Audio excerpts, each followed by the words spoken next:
Hey there, so today we have another review. This is a beer from Bell's. This is Oberon, American Wheat Ale. Classic American Wheat Ale. I have to imagine this is, well, now like Bell's makes, lighthearted and like hazy hearted. Anyway, traditionally, I assume this was the second bestseller, next to Two Hearted, right? It has to be. Anyway, let's dig into this beer. This is quite fresh. It's about, oh, not that fresh, like three months fresh. Right, 399. I think it's 3 months fresh. It is short season. Anyway, this beer's quite hoppy. When I was studying for certified system like years ago, this one actually stumped me on full blind, which is like, again, I think it's pretty hard, but I was doing pretty good back then. So here's how this one turns out. Y'all Oberon fans, you guys post in the comments below. I don't know, 3932. I don't know. I think it's Oberon season, right? Maybe. I can look this stuff up, but I thought this was fresh. They do have a date down here, which is like 3 months. So we'll see. Ideally, that's not the best buy, which would make it super old, but we can find out. This beer is extremely hoppy for American Wheat Ale. Yeah, see. Beer comes in a really nice kind of light to medium gold color, definitely not straw. Has definitely a certain amount of color to it, which is surprising. I mean, that could be oxidative issues. Doesn't look as light as I expect American Wheat Ale to be. Good head on there, not rocky or anything, which is, I notice a general sign of oxidation. So,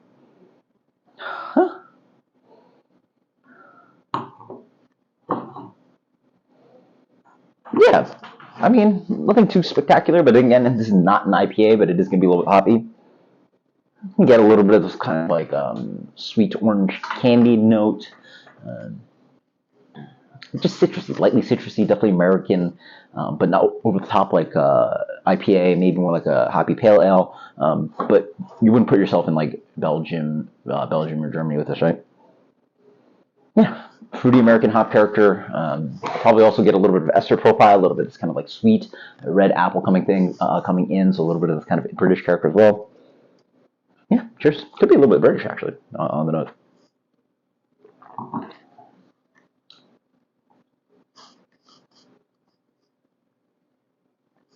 I suspect it's relatively fresh. Yeah, there you go. Yeah.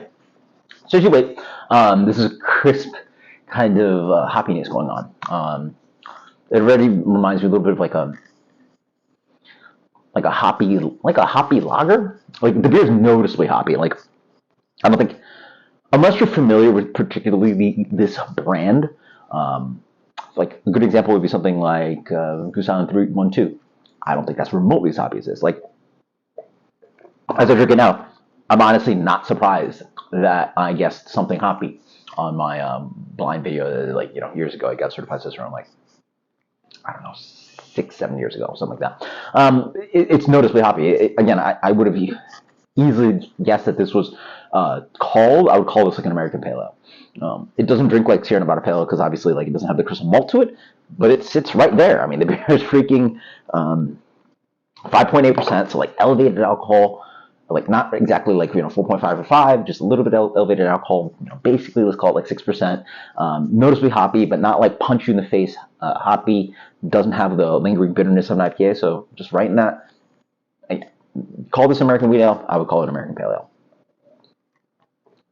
But like, yeah, up front, just big, zippy, zesty orange, a little bit of like grapefruit character, get a little bit of pine coming in, slight tone of like a little bit of earthy, get some bitterness, a little bit of earthy bitterness coming in, but like really restrained. Like we're not talking about even like a very bitter pale ale. We're talking about like medium minus bitterness at best.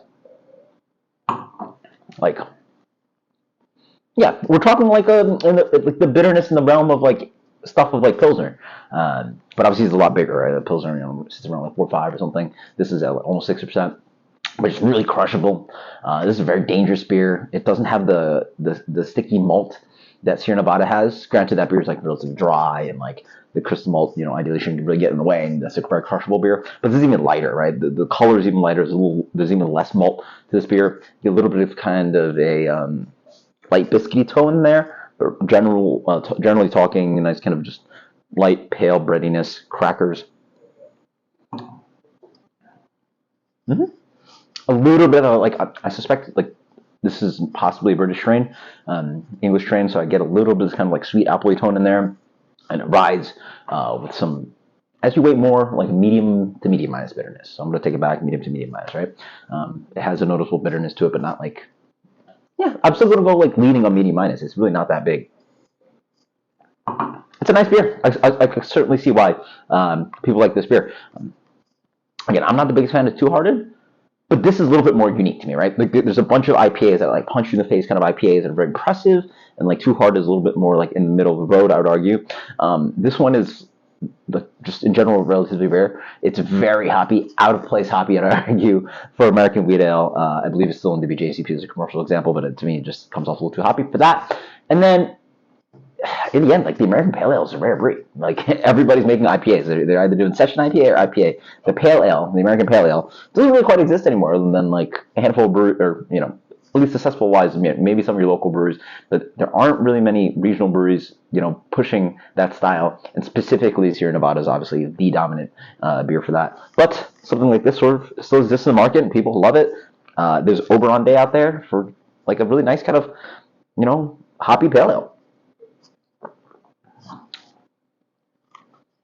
It's very tasty. I will say, it is a little.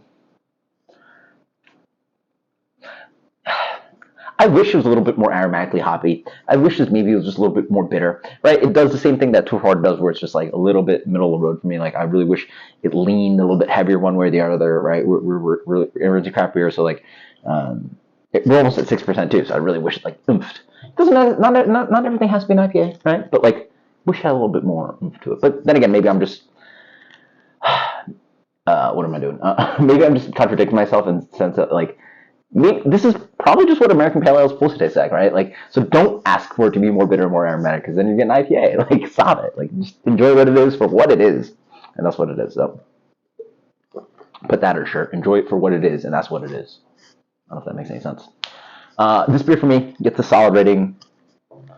I don't hate it. I don't love it. I don't know. I don't love it, but it's good, well crafted, tasty beer.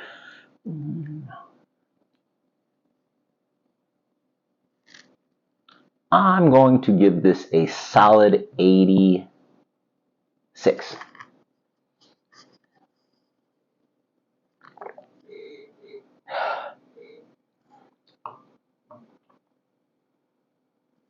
Fair rating. That's a good rating. 86 is a very good rating. Until next time, cheers. Later.